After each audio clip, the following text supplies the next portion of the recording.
오늘 우리가 같이 은혜 받을 하나님 말씀의 주제는 생명의 법입니다. 우리가 살면서 사망의 법을 따르는 사람이 있고 생명의 법을 따르는 사람이 있습니다. 우리가 먼저 사망과 생명을 생각해 보면 생명은 우리 마음속에 활력을 불어넣고 기쁨을 주고 행복을 가져다 줍니다. 그런데 사망을 생각하면 내 마음이 우울해지고 어두워지고 좌절과 절망감에 빠져버릴 수밖에 없는 겁니다. 그런데 우리는 예수를 믿으면서도 생명의 법을 따라서 살기보다는 사망의 법을 따라서 사는 경우들이 있습니다. 죄책감이라고 하는 것은 우리를 대단히 불편하게 만들죠. 또 우리를 부끄럽게 만들고 또 우리를 위축시킵니다. 죄책감이나 정죄 의식은 우리들 마음속에 있는 영혼의 기쁨 그리고 내적인 평안을 빼앗아갑니다. 우리가 분명히 예수를 믿고 구원받고 영생을 얻었는데도 우리 안에는 아직도 육의 생각과 또 사망의 법이 우리를 다스리고 있을 때가 있습니다. 스티븐슨이라고 하는 영국의 소설가가 쓴 아주 유명한 소설이 있습니다. 지킬 박사와 하이드라고 하는 책이죠. 이 지킬 박사와 하이드는 서로 다른 사람이 아닙니다. 한 사람 안에 지킬 박사라고 하는 인격이 자리 잡고 있고 또 한 구석에는 하이드라고 하는 그런 인격이 자리 잡아서 지킬 박사는 계속해서 선을 위해서 살려고 하는 몸부림이고 하이드는 그 이면에서 죄악과 죽음을 위해서 열심히 일하는 인격입니다. 그러니까 한 사람 안에 지킬 박사와 하이드가 공존하고 있는 것이죠. 우리 안에도 선하고 그리고 바르게 살려고 하는 그러한 마음이 있는가 하면 또 다른 한편으로는 하이드처럼 나쁜 마음이 우리 안에 도사리고 있어서 한 사람이지만 다른 인격으로 살 수가 있다고 하는 겁니다.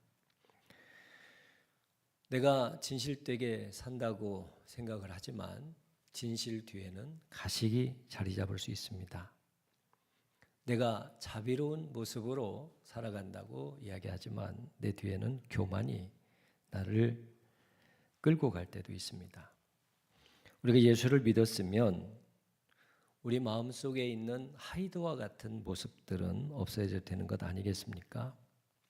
하나님의 자녀가 되었으면 죄의 유혹에서 그리고 갈등, 탐욕이 사라지고 그리고 그 죽음의 자리에 예수 그리스도의 십자가가 드러나야 되는데 예수를 믿음에도 불구하고 우리 안에는 계속 두 마음이 싸우고 있는 겁니다. 믿음이 아주 좋다고 하는 사람들도 신앙생활을 지도하다 보면 믿음이 흔들립니다.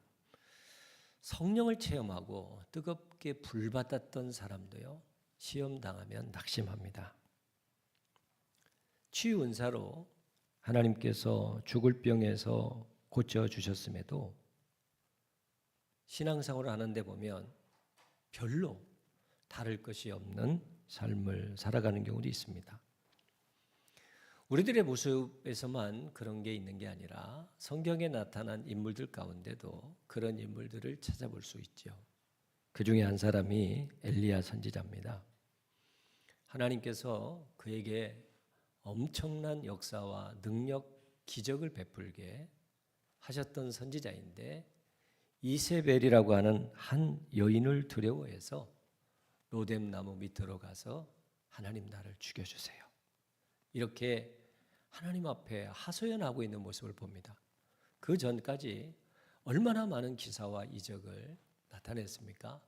그럼에도 한 여인의 공격에 그만 주눅이 들어서 자기를 죽여달라고 하나님 앞에 넋두리를 늘어놓습니다. 종교 개혁자 가운데 여러분이 잘 알고 계시는 마틴 루터라고 하는 목사님이 계십니다. 정말 어마어마한 그 종교 권력과 싸우던, 그리고 영적으로 하나님의 말씀을 붙들고 일어났던 그런 마틴 루터입니다. 그런데 그도 낙심과 절망 가운데 쓰러져 있을 때가 있었습니다. 그럴 때 어느 날 그 마틴 루터 목사님의 아내가 상복을 입고 마틴 루터 목사에게 나타난 겁니다. 이 목사님이 깜짝 놀라서 물어봅니다. 여보, 누가 죽었어? 그랬더니 이 사모가 하는 말이 하나님 돌아가셨어요. 그렇게 목사님에게 대답을 합니다. 아니, 어떻게 그렇게 불경한 말을 할 수가 있다는 말이요. 그랬더니 이 사모가 마틴 루터 목사에게 하는 말이, 하나님이 살아계시다면 당신이 이렇게 낙심하고 절망할 수 있겠습니까? 당신이 낙심하고 절망하는 모습을 보니까 하나님이 돌아가신 게 분명하고. 종교개혁을 앞장서서 진두지휘했던 마틴 루터도 이렇게 쓰러집니다. 오늘 본문 말씀을 기록한 정말 엄청난 영적인 지도자인, 영적인 거인이라고 말할 수 있죠. 사도 바울도 로마서 8장 앞에 있는 7장에서 계속 자기의 내적인 갈등을 고백합니다. 내 속에는 두 개의 내가 매일같이 싸우고 있다. 하나는 죄를 지으려고 하는 육의 생각이요, 다른 하나는 선을 행하려는 성령의 생각이다.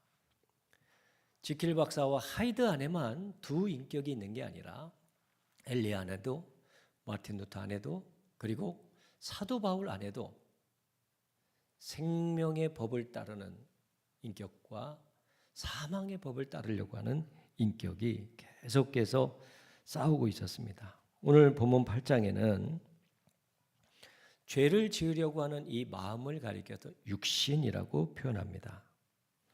로마서 8장 1절에서 11절까지에 보면 이 육신이라는 말이 10번이나 등장합니다. 또 선을 행하려는 마음을 영이라는 단어로 표현하는데 이것도 10번쯤 등장합니다. 그러므로 오늘 본문에서는 죄와 사망의 법이라는 말과 함께 생명과 성령의 법, 이 두 단어가 계속해서 교차해서 등장하는데, 여러분들은 죄와 사망의 법을 따르는 하나님의 백성들이 아니라 생명의 성령의 법을 따르는 승리하는 믿음의 백성들이 되시기를 축원합니다. 우리는 구원받았지만 내 안에는 계속해서 영적인 싸움과 갈등이 있다는 것을 우리가 인정해야 됩니다. 그래서 성서학자들은 오히려 이런 갈등, 우리의 연약함, 이런 것들이 인간다움이라고 표현을 했습니다. 우리가 구원을 받았지만 육신의 몸을 입고 있는 동안에는 우리에게 병이 찾아올 수 있습니다. 문득문득 좌절하고 절망할 수 있습니다. 내적인 갈등과 영적인 투쟁에서 실패하고 그리고 죄의식에도 사로잡힐 수 있습니다. 이 갈등을 긍정적으로 받아들이는 겁니다. 그런데 불신자는요, 이런 갈등이 전혀 없습니다. 이미 그들의 마음이 죽어버렸기 때문에 그 안에서 선한 마음, 악한 마음, 성령의 마음, 악한 영의 마음이 갈등조차도 안 하는 겁니다. 그런데 여러분들은 살아있기 때문에 우리 안에서 성령의 법과 악령의 법, 생명의 법과 사망의 법이 갈등하고 고민을 일으키고 있는 것이죠.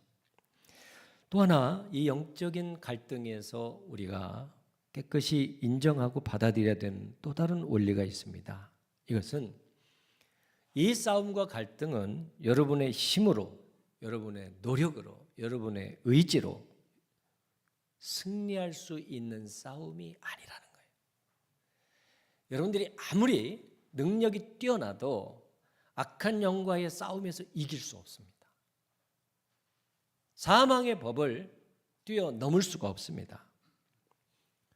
분명히 내 문제요, 내가 중심인데도 불구하고 이 싸움에서는 내가 뭔가 해볼 수 있는 길이 아무것도 없습니다. 연구해서 이길 싸움이 아닙니다. 힘써서 이길 싸움이 아니라는 겁니다. 그러면 어떻게 해야 되느냐? 찬송가 544장에 나와 있듯이 울어도 못하네, 2절에는 힘써도 못하네, 3절에는 참아도 못하네, 그리고 4절에는 믿으면 하겠네.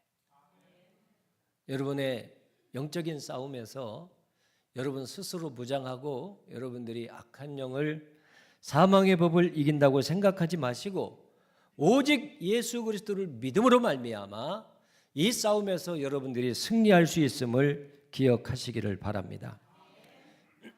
여러분, 교회 안에 보면 꽤 선하고 품성이 착해 보이는 성도님들이 계십니다. 그들은 영적인 싸움에서도 승리할 것처럼 보이기도 합니다. 어떨 때 보면 목회자보다도 더 선합니다. 교회의 평신도 지도자들보다도 더 선하고 더 훌륭한 모습으로 충성하는 것처럼 보이기도 합니다. 그런데 율법주의라고 하는 것이 그 사람 안에 딱 뱀처럼 또아리를 들고 있습니다. 그래서 만사가 비판적입니다. 정말 성품도 좋고요, 교회 충성도 하고 모든 면에 괜찮아요. 그런데 그 안에 율법주의가 자리 잡고 있는 거예요. 율법주의는 뭐예요? 자기의 잣대를 가지고 다른 사람을 판단하는 거예요. 비판적입니다. 하나님의 은혜가 없습니다. 오직 자기 의만 남아 있습니다. 자기에게 적용해야 될 율법을, 하나님은 그 율법을 나에게 적용하라고 그랬거든요. 그런데 그 율법을 다른 사람에게 적용시키는 거예요. 그래서 그 율법으로 다른 사람을 비난합니다. 그렇기 때문에 얼굴에 행복이 없습니다. 교회가 다 썩었다고 떠들고 다닙니다. 그 누구도 용서함이 없습니다. 언제나 비난의 칼을 들고 있습니다. 문득문득 비판의 말이 터져 나오는 것을 하나님이 자기에게 지혜를 주셨다고 착각합니다. 목사도 남편도 아내도 자식도, 그리고 교회 안에서 같이 신앙생활하는 교인들조차도 누구에게도 용서가 없습니다. 다 비판의 대상입니다. 그래서 현대판 바리새인들, 또 서기관들, 율법주의자들, 위선주의자들입니다. 그들의 가슴에는 따뜻함이 없어요. 은혜가 없어요. 제가 지난주에도 하나님 아버지의 마음에 대해서 말씀을 드렸잖아요. 하나님 아버지. 또한 그 하나님 아버지와 동일하신 분이 어머님의 사랑이잖아요. 여러분, 하나님 아버지와 여러분들의 어머니를 생각해 보세요. 그분들은 여러분들을 비난하지 않아요. 비판하지 않아요. 어떻게 해요? 다 품어주시죠. 다 안아주시고 다 덮어주십니다. 할렐루야. 여러분, 지난 설날에 가족들을 만나보셨잖아요. 여러분들 가정에 생존하고 계시는 아버지 어머님들이 계셨을 거예요. 그분들이 여러분들을 만나서 너 1년 동안 어떻게 살았냐, 그렇게 손으로 헤아리고 여러분들이 비판하시던가요? 아니잖아요. 얼마나 고생했냐, 그렇게 힘든데도 뭐 이렇게 많이 용돈을 가져왔냐, 다음에는 오지 마라. 그게 다 부모의 마음이잖아요. 그게 바로 하나님 아버지세요. 하나님 아버지는 따뜻하시고요, 품어주시고 덮어주시고 안아주세요. 예수님은 말씀을 험하게 하시는 분이 아니에요. 예수님은 하나님이시잖아요. 모든 죄인을 다 받아주세요. 다 품어주세요. 그런데 예수님께서 사용하실 수 없는 날카로운 비난의 말을 쏟아부으신 적이 있습니다. 누굽니까? 서기관과 바리새인들, 그리고 율법주의자들이에요. 그들을 향해서 예수님은 이 독사의 새끼들아, 지옥의 자식들아, 하루살이는 걸러내고 낙타를 삼키는 자들아, 껍데기는 변화된 것 같은데 본질적으로 죄가 우글거리는 자식들아. 예수님은 그런 말씀을 하시는 분이 아니에요. 그런데 왜 예수님이 그런 험한 말을 쏟아부었느냐? 비판하는 사람들이에요. 율법의 잣대를 자기에게 들이대지 않고 다른 사람에게 율법의 잣대를 들이대고 그 사람을 비판하고 비난하고 매장시키는 사람들, 예수님은 그들을 눈뜨고 보실 수가 없었던 겁니다. 우리가 예수를 믿었을 때에 내 안에 어떤 일이 일어났는가를 알아야 됩니다. 여러분, 우리는 다 죄인입니다. 하나님 앞에 내가 죄인 아니라고 말할 수 있는 사람이 어디 있겠어요? 요즘 이제 총선철이 다가오잖아요. 총선철이 다가오는데 다들 국회의원이 되려고 많이들 노력을 합니다. 가산을 당진하는 사람들도 있잖아요. 근데 어떤 사람들이 국회의원 출마를 하려고 막 준비를 하다가 갑자기 포기를 하고 들어가는 사람들이 있어요. 이게 이제 뭐 드러난 것은 아니에요. 그런데 수십 년 동안 우리나라 선거 역사에서 막 선거를 하려고 준비하다가 들어간 사람들은 한결같이 뒤가 구린 사람들이에요. 누군가가 제보를 하는 것이죠. 당신 더 진행하면 아마 이런 일이 있을 거야. 그게 논리적으로 딱 드러나고 사실로 드러난 건 없는데 뒤로 흘러다니는 이야기입니다. 여러분, 그 말은 뭐예요? 이 세상에 죄인 아닌 사람은 하나도 없는 거예요. 우리 모두가 다 죄인이에요. 그런데 오늘 하루를 우리가 어떻게 살아갈 수 있느냐?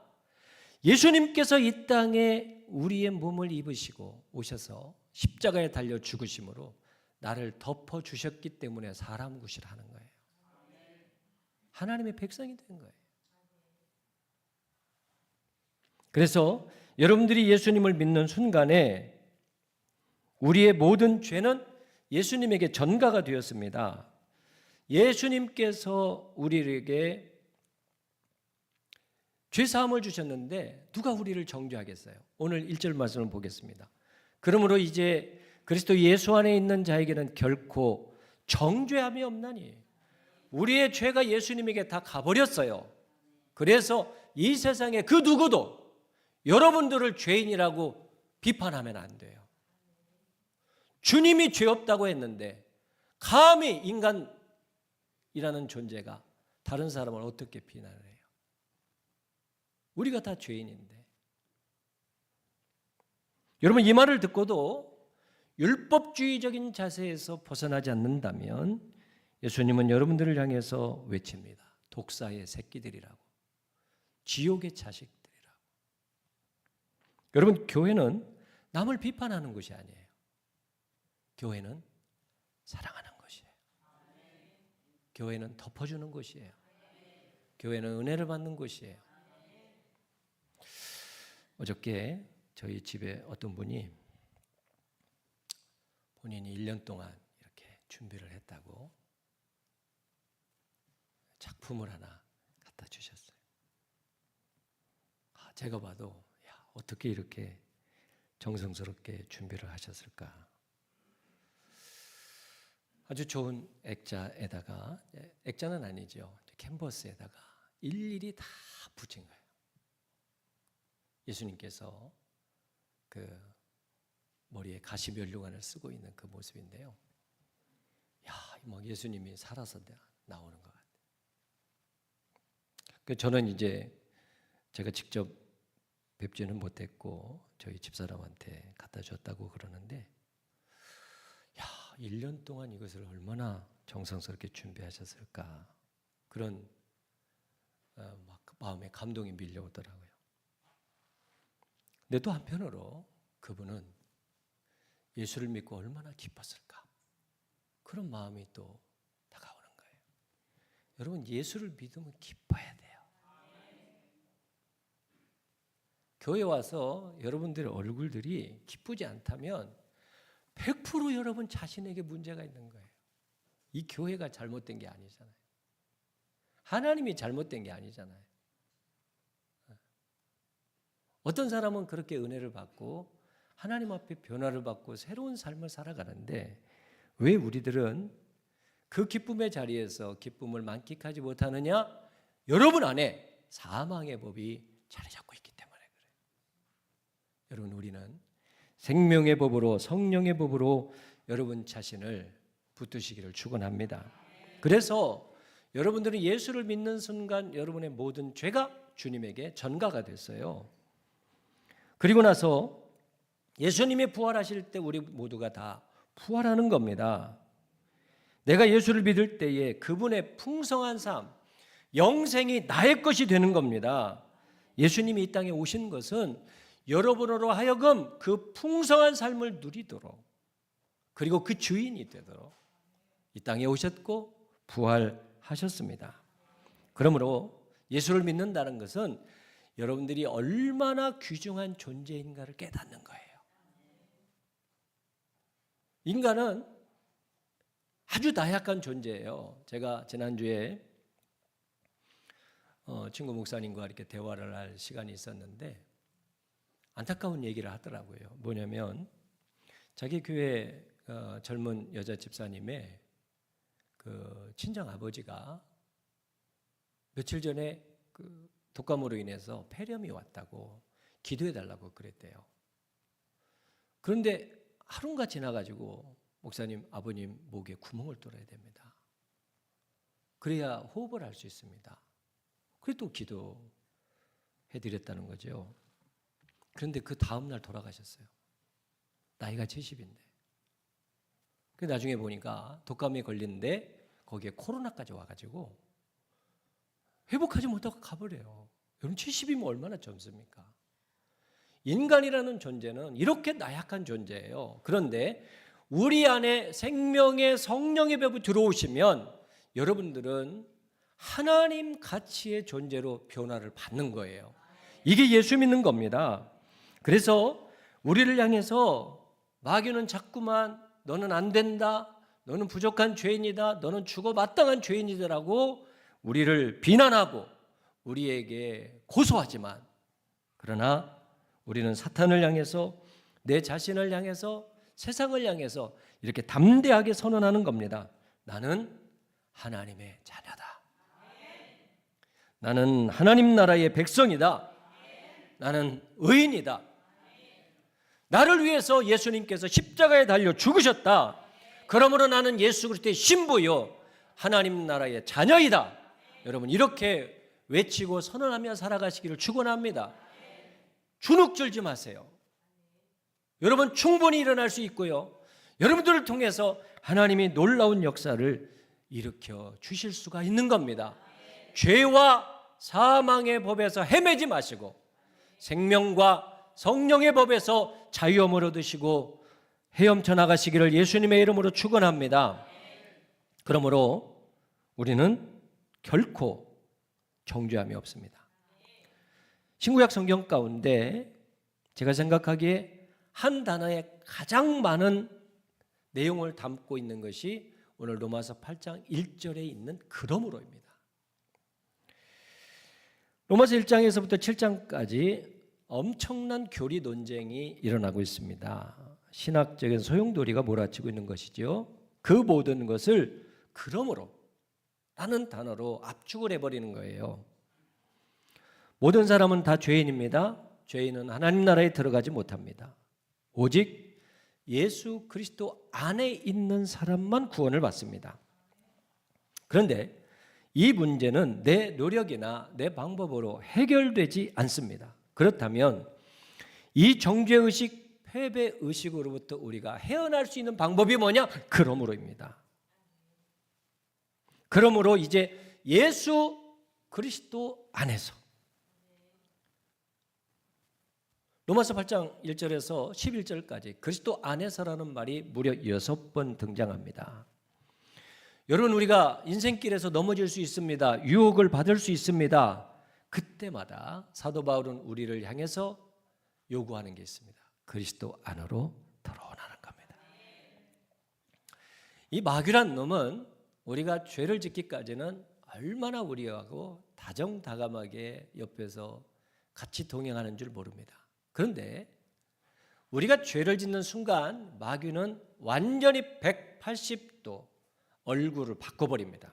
그리고 우리를 조롱합니다. 그리고 정죄합니다.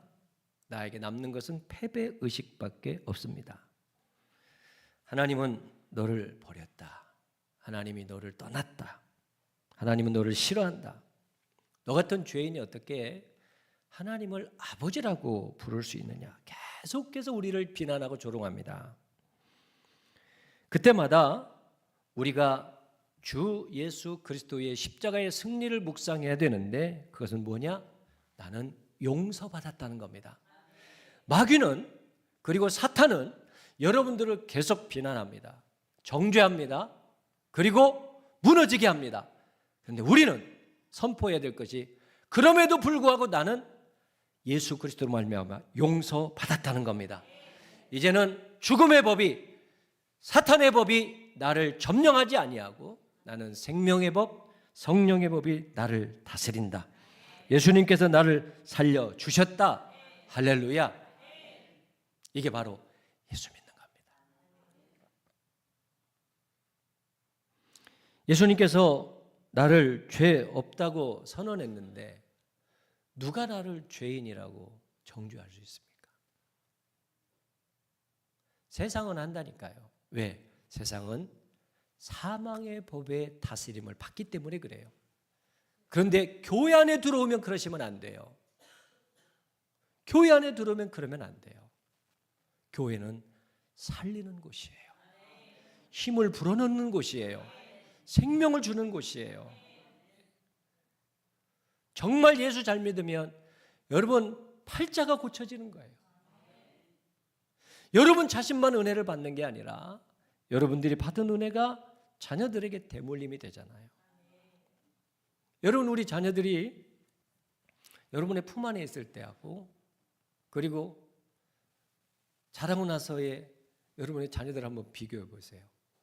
품 안에 있을 때는 그래도 변화시킬 힘과 능력이라도 부모님들에게 있잖아요. 품에서 벗어나면 방법이 없어요. 지금 우리 성도님들이 내 인생 모든 것을 걸어서 돈 벌려고 여기에 집중하시면 안 돼요. 정말 여러분들이 집중해야 될 건 뭐냐? 우리 자녀들에게 생명의 법이 들어갔느냐? 그걸 보셔야 돼요. 그게 만약에 들어가지 않았다면 여러분들의 전 재산을 팔아서라도 여러분의 자녀들에게 생명의 성령의 법이 들어가도록 여러분들이 헌신하셔야 돼요. 기도하셔야 돼요. 눈물을 흘리셔야 돼요. 왜 자녀들이 생명의 성령의 법으로 걸어가지 않는데 금식하지 않으세요? 돈이 다가 아닙니다. 건강이 다가 아닙니다. 명예가 다가 아닙니다. 여러분, 집 있는 거 그게 뭐가 대수예요. 자식들의 마음속에 생명의 성령의 법이 들어가야죠. 요한복음 8장 32절 여러분 아시잖아요. 진리를 알지니 진리가 너희를 자유롭게 하리라. 자, 오늘 3절 말씀에 율법이 육신으로 말미암아 연약하여 할 수 없는 그것을 누가 하신다? 하나님은 하시나니 곧 죄로 말미암아 자기 아들을 죄 있는 육신의 모양으로 보내어 육신의 죄를 정하사 육신을 따르지 아니하고 그 영을 따라 행하는 우리에게 율법의 요구가 이루어지지 않게 하려 함이라. 생명의 성령의 법을 따라가는 사람은 마귀가 여러분들을 정죄해도 그 법을 따르지 않는다는 거예요. 거기에서 자유함을 얻는다는 거예요. 저는 우리 성전교회 모든 교우들이 생명의 성령의 법을 따르시기를 축원합니다. 성령은 우리의 연약함을 도우시잖아요. 여러분이 힘들고 어려울 때에 사람 만나시면 안 돼요. 사람 의지하면 안 돼요.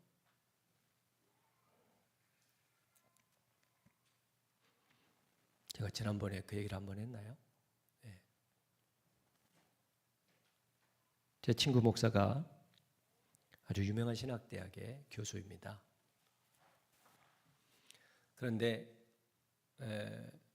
그때 학장님이 다른 사람들은 다 고분고분한데 이 교수가 고분고분하지 않는 거예요.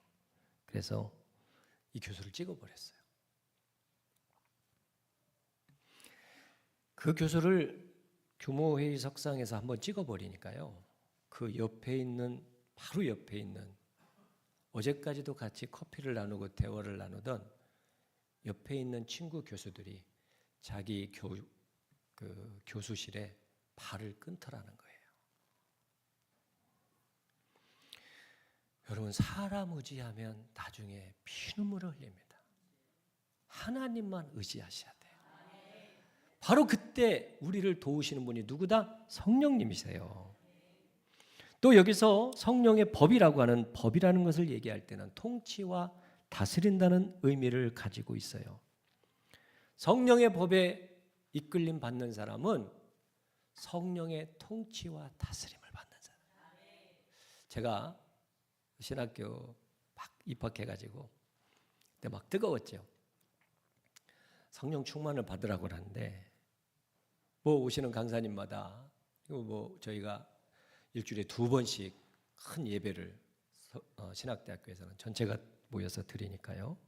근데 그분들이 동일하게 하시는 말씀이 성령 받으라는 거예요. 근데 그때 어린 나이에 무슨 생각이 있냐면 성령을 받으면 내가 꼼짝달싹을 못하겠구나, 그런 착각이 들었어요. 그런데 지금 신앙생활을 오래도록 하다 보니까 성령을 더 일찍 받고 성령에게 이끌림을 받았더라면 하는 아쉬움이 있는 거예요. 여러분, 성령의 통치를 빨리 받으시기를 축복합니다. 여러분의 자녀들도 성령의 통치를 받아야 돼요. 언제까지 자식들 뒷바라지 해주시겠어요? 아이들이 성령의 통치를 받으면 그 아이들이 성령의 인도를 받고요, 부모님의 든든한 후원자가 되는 겁니다. 또한 여기서 법이라고 하는 것은 능력이라는 것을 말합니다.